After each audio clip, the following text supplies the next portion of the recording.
శ్రీ గురుచరిత్ర అనుబంధం అవధూతోపాఖ్యానం. శ్రీ గణేశాయ నమః. శ్రీ సరస్వత్యే నమః. శ్రీ గురుభ్యో నమః. ప్రస్తావన. మొదట పరబ్రహ్మమొక్కడే ఉంటాడు. నేను అనేకమౌదునుగాక అని ఆయన సంకల్పించి త్రిగుణాలను ఆశ్రయించి బ్రహ్మ విష్ణు మహేశ్వరులుగా ఆవిర్భవించి సృష్టి స్థితిలయలను చేస్తాడు. ఈ త్రిమూర్తుల ఐక్యతే పరబ్రహ్మతో చేరి గురుతత్వమైంది కనుక ఈ విశ్వమే గురు రూపమని గురుగీత చెబుతుంది. అంటే సద్గురును సేవించి ఆయన అనుగ్రహానికి పాత్రులైన వారికి విశ్వం గురు రూపమేనని అనుభవం అవుతుంది. మోక్షప్రాప్తికి దోహోదం చేసే ఆత్మీయుడవవుతుంది. అలా అనుగ్రహం పొందిన వారికి ఈ జగత్తే కర్మబంధాలను కల్పించే ప్రతిబంధకమవుతుంది. శ్రీకృష్ణుడు తనను ఆశ్రయించిన అర్జునుడికి అట్టి అనుభవమే అనుగ్రహించాడు. అందుకే ఆయన జగద్గురువు. కనుక అటువంటి గురువును ముముక్షువు ఆశ్రయించి తీరాలి. బ్రహ్మర్షి అయిన వశిష్ఠుని శరణు పొందే వరకు ప్రతి సృష్టి చేసిన విశ్వామిత్రునికి బ్రహ్మజ్ఞానమే లభించలేదు సరికదా. అతడికి సృష్టి ప్రతిబంధకమయ్యి అనేకసార్లు తపోభంగము చేసింది కూడా. సద్గురువును ఆశ్రయించక ఎంతటి తపస్వి అయినా ముక్తి పొందలేడని ఇట్టి పురాణ కథల సారాంశం. విశ్వమంతా తమ రూపమేనని భక్తులకు ప్రత్యక్ష అనుభవాన్ని ప్రసాదించగలవారే నిజమైన తత్వద్రష్టులు సద్గురువులు. విశ్వమంతా వ్యాపించిన సద్గురు తత్వాన్ని ఎలా గుర్తించవచ్చో సిద్ధుడు నామధారకుడికి అవధూతోపాఖ్యానంతో ఉదహరించాడు. శ్రీ షిరిడి సాయిబాబా వంటి సద్గురువు ఈనాటికి తన భక్తుల కట్టి అనుభవాలు ప్రసాదిస్తున్నారు. అందుకే వారి చరిత్ర పఠించుకుంటే శ్రీ గురు చరిత్రలోనివి ఇతర మహనీయుల చరిత్రల్లోనివి ఎన్నో అంశాలు అర్థం కావు. ఈ అవధూతోపాఖ్యానములో అవధూత 24 మంది గురువుల నుండి నేర్చిన జ్ఞానాన్ని మూల గ్రంథం టూకీగా సూచించింది. ఈ ఘట్టం గురించి ముముక్షువులు మననం చేసి తక్కిన అంశాలను ఊహించుకోవాలి. ఈ ఆంధ్రానువాదములో ఈ అంశాలను కూడా భక్తుల వినియోగార్థం వివరించడమైనది. కథారంభము. గురుతత్వాన్ని సిద్ధుడు ఇలా ఒక పురాణోపాఖ్యానంతో వివరించాడు.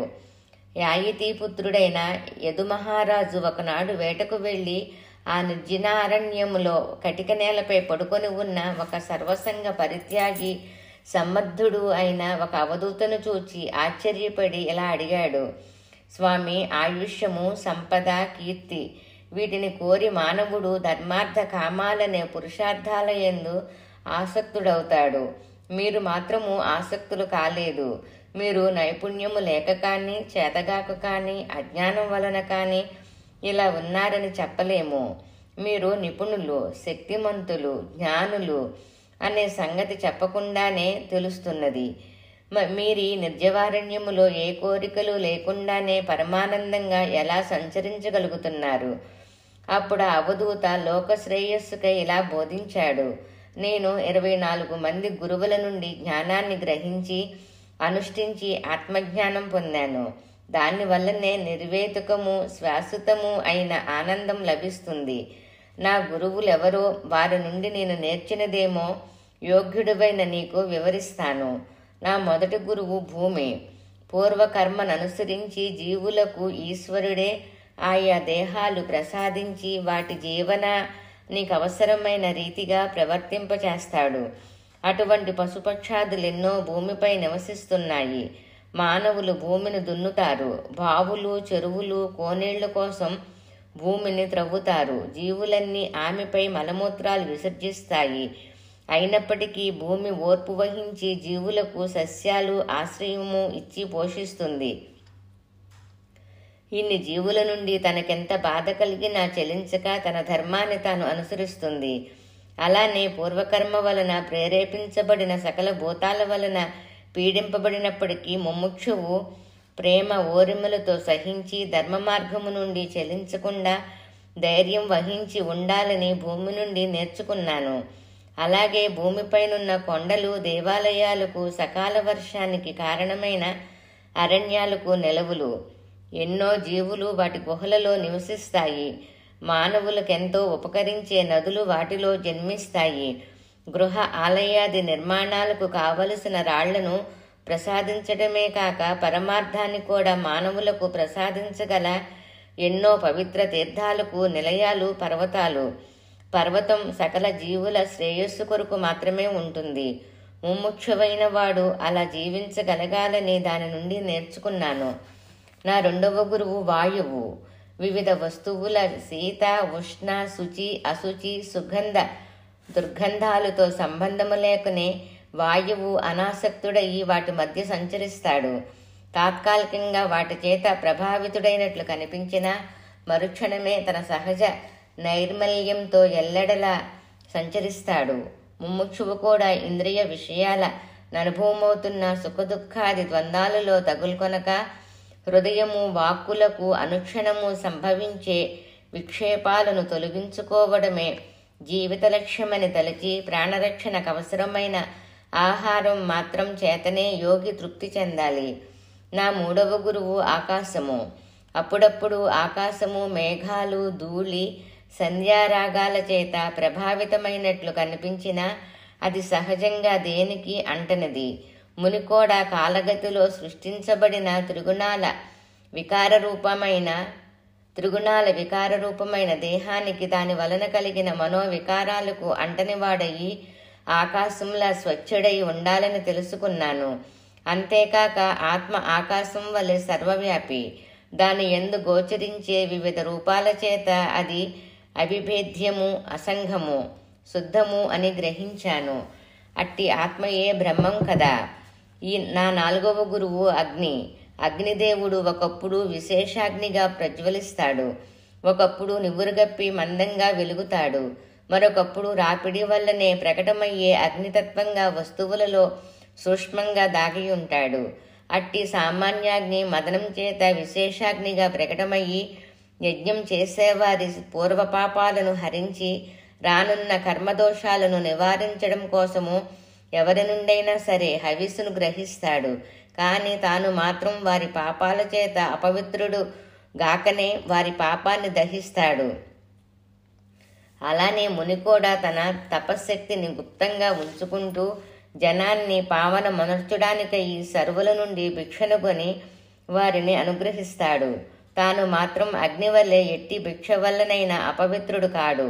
అంతేకాక అగ్నికి సహజంగా రూపం లేకపోయినప్పటికీ కట్టెను చేరినప్పుడు ఆ రూపంతో భాషిస్తుంది. అలాగే ఆత్మ కూడా వివిధ దేహాలయందు తాదాత్మ్యం చెంది ఆయా రూపాలలో గోచరిస్తుంది. కానీ ఆ ప్రతీతి వాస్తవమైనది కాదు. జీవులన్నీ సకాలంలో జన్మించి మరలా సకాలంలో మరణిస్తున్నా వాటి ఆద్యాంతాలు అట్టి ఉత్పత్తి లయాల వలె గుప్తమైనవి. మధ్యదశలో మాత్రమే జీవులు గోచరిస్తాయి. కానీ వాటి సృష్టి స్థితిలయలకు ఆధారమైన ఆత్మ శాశ్వతము, వికారరహితము, అవ్యక్తము, సర్వగతమును. అలాగే సామాన్యాగ్ని కూడా. కనుక అగ్ని యొక్క తత్వాన్ని గూర్చి విచారించి నేను అట్టి తత్వజ్ఞానాన్ని పొందాను. అగ్ని వివిధ వస్తువుల గుణభేదాలను దహించి ఏకరూపమైన విభూతిగా మారుస్తుంది. అలానే ఈ తత్వజ్ఞానం అనే అగ్ని వివిధమైన వస్తువులను, గుణాలను నిరసించి సర్వగతమైన విశ్వవిభుని తత్వాన్ని గ్రహించి తనలో తాను అణిగి ఉంటుంది. నా ఐదవ గురువైన సూర్యుడు సహజంగా ఒక్కడే అయినా ఒక్కొక్క జీవికి ఒక్కొక్క ఘటంలోని నీటిలో ఒక్కొక్క ప్రతిబింబంగా భాషిస్తాడు. అలానే సహజంగా ఆత్మ అద్వయమైనప్పటికీ దేహాది ఉపాధి భేదం చేత వివిధము భిన్నము అయినట్లు కనబడుతుంది. అంతేకాదు సూర్యుడే విధంగా గ్రీష్మ ఋతువులో నీటిని తన కిరణాలతో స్వీకరించి వర్ష ఋతువులో విసర్జిస్తాడో అలానే జ్ఞాని కూడా విషయాల నుండి అనుభవసారాన్ని సేకరించి సకాలంలో బోధరూపములో జీవులకు ప్రసాదిస్తాడు. అయినా సూర్యునిలాగా అతడు కర్తృత్వం వహించడు. సూర్యుడు తన ప్రకాశంతో వివిధ వస్తువుల బాహ్య రూపాలను సర్వులకు గోచరింపచేసినట్లే జ్ఞాని కూడా వాటి నిజతత్వాన్ని జిజ్ఞాసువులకు తెలియచేస్తాడు. ఒకే సూర్యుని వలన కమలాలు వికసిస్తాయి, కలువలు ముకుళించుకుంటాయి. అలానే జీవులు వారి వారి పరిపాకాన్ని అనుసరించి ఆ బోధను గ్రహించగలుగుతాయి. కానీ సూర్యుడు మాత్రం అన్ని జీవులకు వెలుగును ఉష్ణశక్తిని ప్రసాదించటములో జీవుల గుణదోషాలను ఎంచనట్టే మహాత్ముడు తన అనుగ్రహాన్ని సర్వులకు సమానంగానే ప్రసాదిస్తాడు. నా 6వ గురువు పావురము. ప్రేమ పాస బద్ధులైన ఒక పావురాల జంట పిల్లల్ని పెట్టి వాటిని ప్రేమతో పోషిస్తుండేవి. ఒక బోయవాడు వలవేసి పిల్లలను పట్టుకున్నాడు. అప్పటికి వాటికి ఆహారం తెచ్చిన ఆడపావురం కూడా పుత్ర వ్యామోహంతో ఆ వలలో దూకింది. తన నెడబాసి జీవించలేక మగపక్షి దానిని అనుసరించింది. అలానే మానవ జన్మ మెత్తి కూడా మమకార వ్యామోహాలతో తన వినాశం కొని తెచ్చుకుంటున్నాడని తెలుసుకున్నాను. సహజంగా స్వేచ్ఛాయుతమైన ఆత్మ దేహేంద్రియాదులతో తాదాత్మ్యం చెంది సంసార దుఃఖాగ్నిలో కర్మవలయంలో ఇలాగే తగులుకొని నశిస్తున్నదని గుర్తించాను. నా 7వ గురువు కొండ చిలువ. అది కదలక పడియుండి యాదృచ్ఛికంగా ప్రాప్తించిన ఆహారంతో మాత్రమే జీవిస్తుంది. అది అల్పం కావచ్చు, అధికం కావచ్చు, రుచికరం కావచ్చు, కాకపోవచ్చు. అలానే మానవుడు కూడా ఇహపర సుఖాల కోసం ప్రాకులాడక దైవికంగా లభించిన దానితో తృప్తిగా జీవిస్తూ ఆత్మనిష్ట ఓరిమెలతో ఉండాలని గ్రహించాను. ఏమీ లభించినప్పుడు కూడా దైవమే గతి అని నమ్మి ఆ కొండ చిలువ వలె జాగ్రనిద్రాదులు లేనివాడయ్యి, అంటే ధ్యాన నిష్ఠుడయి ఇంద్రియ బలమున్న స్వార్థ అభిమానయుక్తమైన ఎట్టి కర్మలు చెయ్యక బలిష్టమైన దేహాన్ని మోస్తాడు. దర్శనాది సామాన్య వ్యాపారాలను సైతం ప్రత్యాహారం ద్వారా యోగి పరిహరించాలని తెలుసుకున్నాను. అంతేకాక కొండ చిలువకు బాహ్యమైన శుచి అశుచులతో నిమిత్తం లేదు.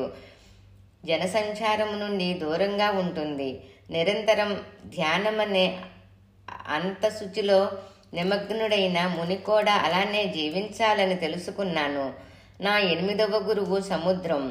వర్ష ఋతువులో నిండుగా పొంగిన నదులెన్ని తనలో కలిసిన సముద్రం పొంగదు. వేసవిలో ఆ నదులు ఎండినా కృంగదు. జ్ఞాని సముద్రంలా పరిపూర్ణుడయి సుఖాలకు పొంగక దుఃఖాలకు కృంగక ధర్మమనే చెలియల కట్టను అతిక్రమించక ఎట్టి పరిస్థితుల్లోనూ క్షోభించడు. అజేయుడయి తన యోగ రహస్యమెవరికి అంతుపట్టనివ్వక అపారుడు, ప్రసన్నుడు, చలనరహితుడుగా జీవించాలని తెలుసుకున్నాను.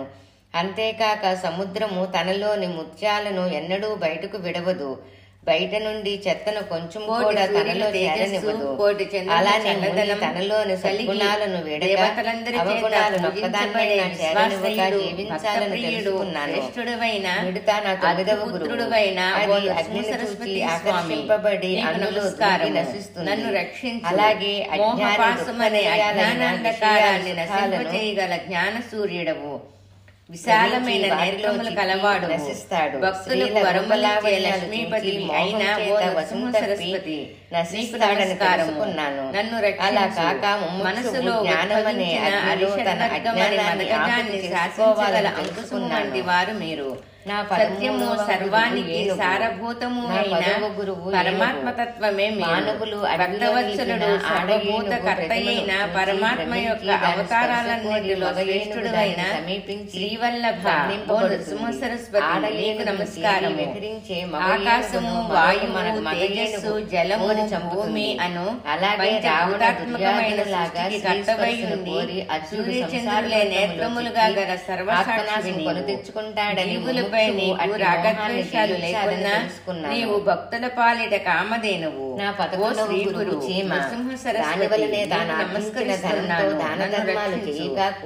తామర రేకుల వంటి కన్నులు కలిగి పూర్ణచంద్రుని వంటి తేజస్సు గల ప్రచండమైన ఎన్ని విఘ్నాలు పాపాలను పారద్రోలడానికి జెండము ధరించి వేషధారులైన నమస్కరిస్తున్నా. 12వ గురువు రక్షించు. అది మీ పాద కమలాలను వేదాలు శాస్త్రాలు రక్షిస్తున్నాయి. మానవులు వాటికి కూడా అతీతుడువై ఉండి 3 విధములైన తాపాలతో పీడించబడుతున్న భక్తుల పాలిట కల్పవృక్షమా. ఓ నృసింహ సరస్వతి నీకు నమస్కారము. నన్ను రక్షించు. అష్టాంగ యోగ తత్వనిష్టతో ఆత్మ సంతుష్టుడై ఉన్న జ్ఞానసాగర కృష్ణవేణి పంచనది సంగమ తీర నివాస కష్టాలను దైన్యాన్ని దూరం చేసి భక్తుల కోరికను పింగళ అనే దూరం చేసి భక్తులు కోరినవి ధనాశతో ఆనందదాయకమైన నిద్ర కూడా పాడు చేసుకున్నాను. నన్ను ఒక విషయం కోసం వేచి వేచి చివరికి ఇలా పరితపించింది. నేనెంత మూఢురాలను. కృష్ణవేణి పంచనది సంగమ తీర నివాస కష్టాలను దైన్యాన్ని దూరం చేసి భక్తులకు కోరినవి ప్రసాదించి తృప్తినిచ్చు ఆత్మను శరీరాన్ని నమస్కరిస్తున్నాను. ఆత్మారామునికి అమ్మి ఆత్మలాభం పొందుతాను. సరస్వతి నిశ్చయంతో ధన్యతను వాడిని రణాంతుల కోసం సిద్ధులు ఆశించక వైరాగ్యంతో ఆత్మానందాన్ని సాధించాలని గ్రహించాను. ఒకరి నుండి స్వీకరించడమే దుఃఖానికి మూలమని స్వామి పాదాలు అలంబించాలని వాటిని విడవగా అలానే పడి ఉన్నాడు. శ్రీగురుడు అతనికి అభయమిచ్చి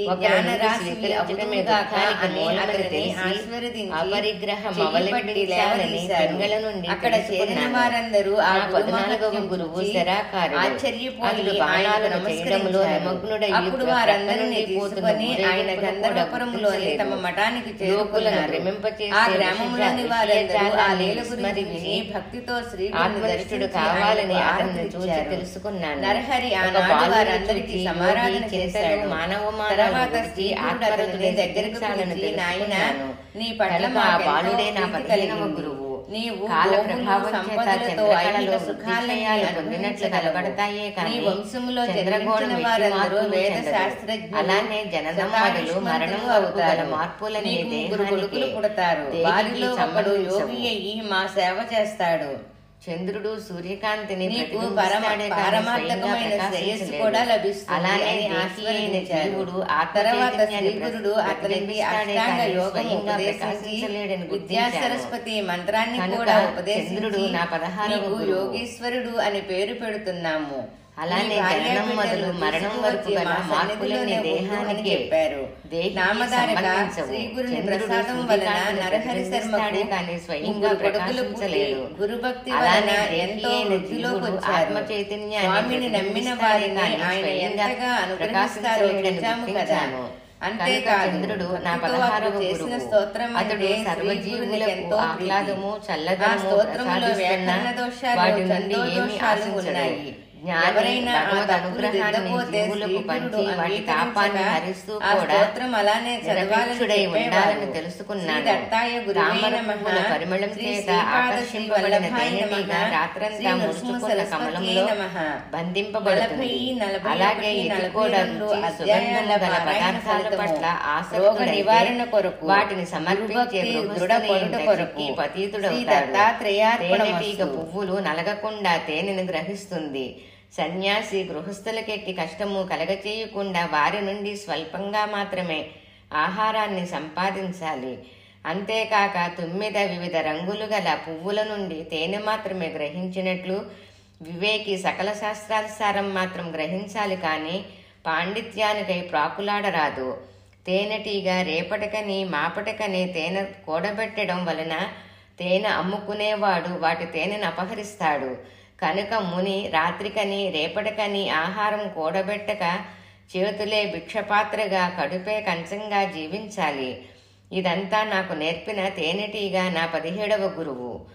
లేడీ నా 18వ గురువు. కపటుడైన వేటగాడి సంగీతానికి పరవశించి అతని చేత చిక్కినట్లు లౌకికమైన గీతాలు వినగోరే ముముక్షువు కూడా విషయవాంఛనలలో చిక్కి నశిస్తాడు. గ్రద్ద నా 19వ గురువు. ఒకప్పుడది ఒక చచ్చిన ఎలుకను కొనిపోతుండగా ఎన్నో కాకులు గ్రద్దలు ఆ ఎలుకను ఆశించి ఆ గ్రద్దనెంతగానో బాధించాయి. చివరికి గ్రద్ద ఎలుకను విడిచింది. పక్షులన్నీ దానికోసం పోగానే గ్రద్ద ప్రశాంతంగా ఒక చెట్టు మీద కూర్చున్నది. పామరులు ఆశించే లౌకిక సుఖాల నాశించడం దుఃఖాన్ని కొని తెచ్చుకోవడమే అవుతుందని వాటిని విడవడమే శాంతికి మార్గమని తెలుసుకున్నాను. నా 20వ గురువు ఒక కన్య. ఆమెను చూడడానికి మగపెళ్లివారు వచ్చినప్పుడు ఆమె తల్లి ఇంటలేదు. వారిని సత్కరించడానికి ఆ కన్యయే ధాన్యం దంచుతున్నది. తన చేతి గాజుల సవ్వడి వారెక్కడ వింటారోనని వెరిచి ఒక్కొక్క చేతికి 2 గాజులు మాత్రం ఉంచుకున్నది. అవి కూడా శబ్దం చేస్తున్నాయి. అప్పుడు చేతికొక్క గాజు మాత్రం ఉంచుకొని నిశ్శబ్దంగా కార్యం నెరవేర్చుకున్నది. పలువురు ఒక చోట చేరినా, ఇద్దరు చేరినా ముచ్చట్లు కబుర్లు తప్పవని యోగి ఏకాంతంగా సాధన చేసుకోవాలని నేర్చుకున్నాను. నా 21వ గురువు సర్పము. తనకొక గృహం నిర్మించుకొనక చెదలు శ్రమపడి నిర్మించుకున్న పుట్టను విడిచిపోయాక అందులో జీవిస్తుంది. చెదల వలె అవివేకులు శ్రమకోర్చి గృహాది ఉపాదాలను పెంచుకుంటారు. కానీ ముని ఇతరుల నిర్మించిన మఠాలలోనూ శిథిలాలయాలలోనూ వృక్షమూలంలోనూ జీవించాలి. అంతేకాక పాము తన జీవకృత్యాలను ఏ ఇతర జీవులకు తెలియనివ్వదు. అలాగే యోగి కూడా తన అభ్యాస రహస్యాలను గుప్తంగా ఉంచుకోవాలి.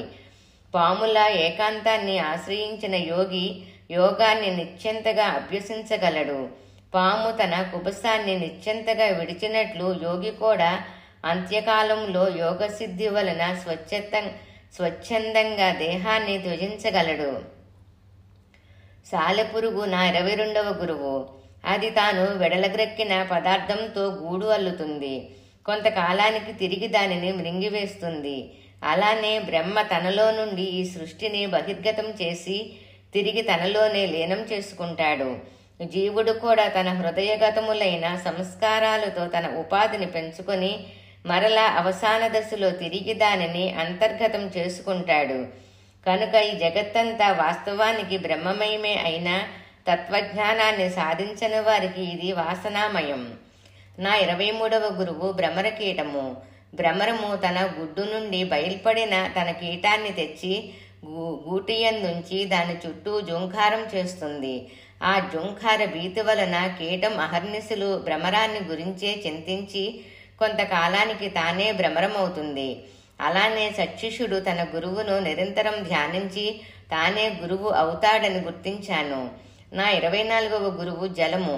జలం సర్వజీవులకు దాహం తీరుస్తుంది. వాటి దేహాలకు శుచి, ఆరోగ్యము, చల్లదనము ఇస్తుంది.